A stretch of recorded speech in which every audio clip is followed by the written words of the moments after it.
আচ্ছা, তুমি যখন তোমার বাড়ি থেকে অনেকটা দূরে থাকো, তোমার কাছের মানুষদের সঙ্গে তোমার দেখাই হয় না, তখনই হঠাৎ যদি তোমার নিজের কেউ আসে তোমার সঙ্গে দেখা করতে, কতটা আনন্দ হয় শুধু ভাবো। তো আমার বোন এসছে আমার সঙ্গে দেখা করতে, আমার মামার মেয়ে, ওর কলকাতায় এসেছিল কিছু কাজে, তো আমার সঙ্গে দেখা করতে এসছে। আমার যে কি ভালো লাগছিল আমি বলে বোঝাতে পারবো না। আবার সাথে করে মিষ্টি, চিপস এসব নিয়ে এসছে, দেখো না।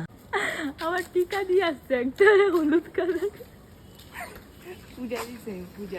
তারপর আমরা তো প্রচুর গল্প করলাম, আড্ডা দিলাম। এই যে সৌরভ চলে এসছে অফিস থেকে। ব্লগ বানাচ্ছি, আমরা চা খেলাম, ব্লগ বানাতে ভুলে গেছি। এদিকে যাও, ভুল রাস্তা দেখাচ্ছিল। পরে যখন ফোন করলাম না যে কোনটা এদিক না ওদিক, আমি বললাম না তোকে একদম বেরিয়ে দেখবি যে আনন্দ ইলেকট্রনিক্স। আমাদের তো এখানে প্রচুর আড্ডা চলছে, এতদিন পর বোনের সঙ্গে দেখা হয়েছে, প্রচুর গল্প করেছি আমরা। তার মাঝখানে যে সৌরভ খাওয়া দাওয়াগুলো নিয়ে এসেছিলো সেগুলোই আমি এখানে বেড়ে নিয়ে চলে এসেছি। চাউমিন ছিল, কাবাব ছিল।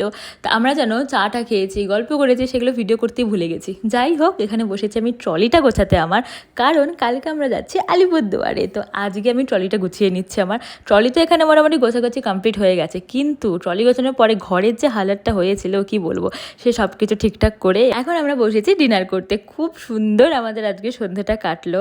আর এটা হচ্ছে নেক্সট দিন ও চলে যাবে, তো সেই জন্য এখানে ব্রেকফাস্ট করে নিচ্ছে, চাউমিন ছিল। খাওয়া দাওয়া করে আমরা তো বেরিয়ে গেছি, ও যাচ্ছে স্টেশনে, আমরা ওকে ছাড়তে যাচ্ছি। তো ও চলে যাবে, ওরও ট্রেন আছে। একটু খারাপ খারাপ তো লাগছিল যে ও চলে যাচ্ছে, যাই হোক কি করা যাবে। তোমাদের সঙ্গে দেখা হচ্ছে নেক্সট ভিডিওতে, বাই।